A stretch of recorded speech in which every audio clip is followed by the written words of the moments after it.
Akan tetapi hendaknya seorang sadar bahwasanya ajal bisa datang menjemput dia kapan saja. Oleh karenanya hendaknya seorang jangan memperpanjang angan-angannya dan merasa dia akan hidup lama dan hidup panjang di dunia ini.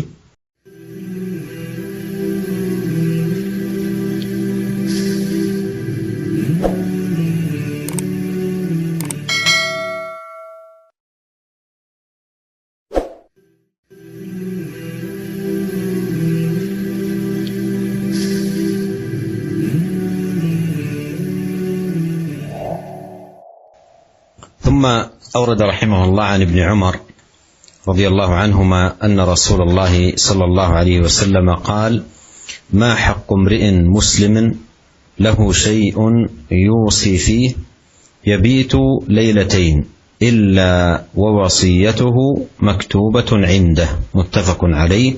هذا لفظ البخاري. وفي رواية لمسلم: يبيت 3 ليال. قال ابن عمر: ما مرت علي ليلة منذ سمعت رسول الله صلى الله عليه وسلم قال ذلك إلا وعندي وصيتي.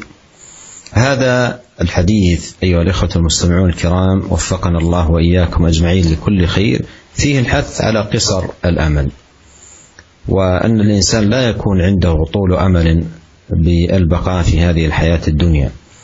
ولهذا من هذا الباب جاء الحث عن نبينا الكريم عليه الصلاة والسلام، وبيان أنه حق متأكد على كل مسلم له شيء، يعني ثمة له حقوق أو عليه حقوق، أن يوصي، لأنه لا يدري متى يفجأه الموت ومتى يأتيه الأجل، فعليه أن يوصي، أن يكتب وصيته. مثلا يقول: لفلان علي دين، أو عندي لدى فلان حقوق، ولي من المال كذا وكذا حق لفلان، أو الأرض التي في المنطقة الفلانية ليست لي وإنما هي لفلان، أو نحو ذلك. يكتب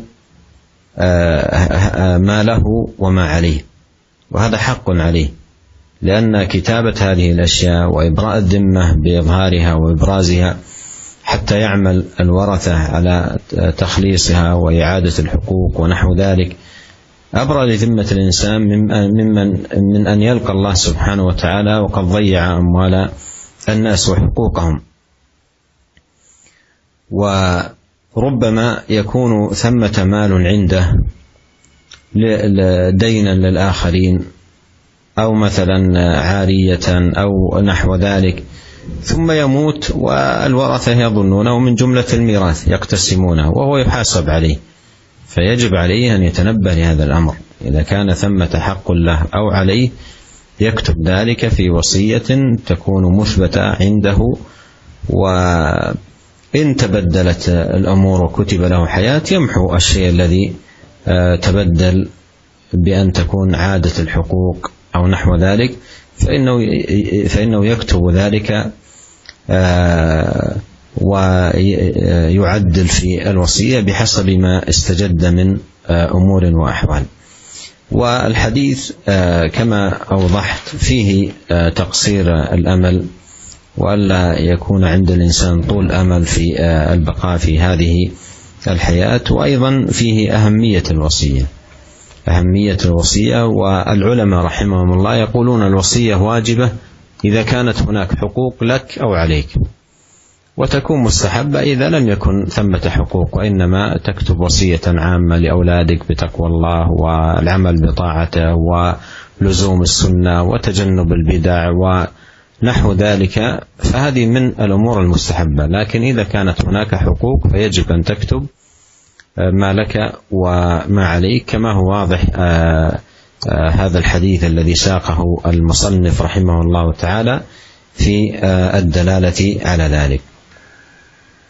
ولننظر أيها الإخوة المستمعون الكرام حال الصحابة في سرعة استجابتهم وتلبيتهم لهدي النبي الكريم عليه الصلاة والسلام. فهذا ابن عمر راوي الحديث يقول: ما مرت علي ليلة منذ سمعت رسول الله صلى الله عليه وسلم قال ذلك إلا وعندي وصيتي، أي مكتوبة محررة جمعت ما أوصيت به. فهذا هديهم رضي الله عنهم وأرضاهم ورزقنا أجمعين حسن الائتساء بهم. Para pemirsa yang dirahmati oleh Allah Subhanahu wa taala, kemudian Al-Imam Nawawi rahimahullah membawakan hadis berikutnya yang juga diriwayatkan dari sahabat Ibnu Umar radhiyallahu taala anhuma, bahwasanya Rasulullah sallallahu alaihi wasallam pernah bersabda, "Ma haqqum ri'im muslim lahu syai'un yusi fihi yabitu lailatain illa wa wasiyatuhu maktubun 'indahu." Yaitu tidaklah seorang muslim memiliki hak, ya, yang dia hendak sesuatu yang berkaitan dengan haknya yang hendak dia mewasiatkan, kemudian dia tidur dalam waktu 2 malam kecuali wasiatnya telah tertulis di sisinya. Hadis ini muttafaqun alaih, diriwayatkan oleh Imam Bukhari dan Imam Muslim, dan lafalnya lafal al-Imam Al-Bukhari. Dalam riwayat yang lain, riwayat Muslim, Rasulullah SAW mengatakan, yabitu thalatha layalin, yaitu hendaknya seorang memiliki hak tertentu, ya, hendaknya tidaklah dia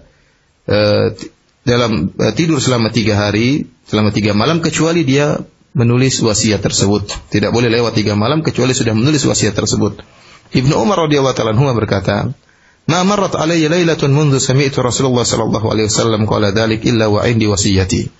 Tidaklah satu malam pun melewatiku semenjak aku mendengar Rasulullah SAW mengucapkan sabdanya tersebut, kecuali aku telah mencatat wasiatku dan wasiatku sudah ada di sisiku. Para pemirsa yang dirahmati oleh Allah Subhanahu wa taala, hadis ini ada motivasi atau dorongan agar seorang jangan memperpanjang harapannya, berpanjang angan-angannya, ya. Akan tetapi hendaknya seorang sadar bahwasanya ajal bisa datang menjemput dia kapan saja. Oleh karenanya hendaknya seorang, ya, jangan memperpanjang angan-angannya dan merasa dia akan hidup lama dan hidup panjang di dunia ini. Dari situlah Rasulullah SAW, ya, memberi motivasi agar seorang menulis wasiat. Ya, kenapa? Karena wasiat tersebut berkaitan dengan hak dia atau hak orang lain yang sedang dia pegang.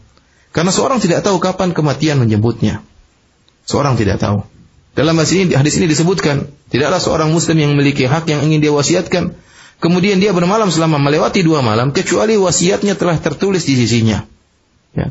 Dia tulis wasiat tersebut. Mungkin ada hartanya si fulan, atau dia mengatakan, dia tulis di sebuah kertas di wasiatnya, dia mengatakan, ya, saya punya hutang sama si fulan, dia tulis. Atau dia mengatakan si fulan berhutang sama saya dengan jumlah sekian, dia tulis. Ya. Atau dia mengatakan ada orang, ya, menitipkan uang pada dia, uang yang ada pada dia sekarang ini milik si fulan, dia tulis. Atau dia mengatakan tanah yang ada di negeri tersebut, tempat tersebut itu bukan tanah saya, meskipun atas nama saya tapi bukan tanah saya, tanah orang lain, dia hendaknya tulis. Ya. Dia tulis semuanya, apa yang milik dia dan apa yang juga milik orang lain, yang kewajiban yang harus dia tunaikan.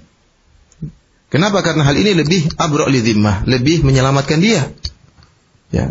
Agar jika dia meninggal dunia, wasiat tersebut bisa diketahui oleh para ahli warisnya dan bisa mengerjakan wasiatnya.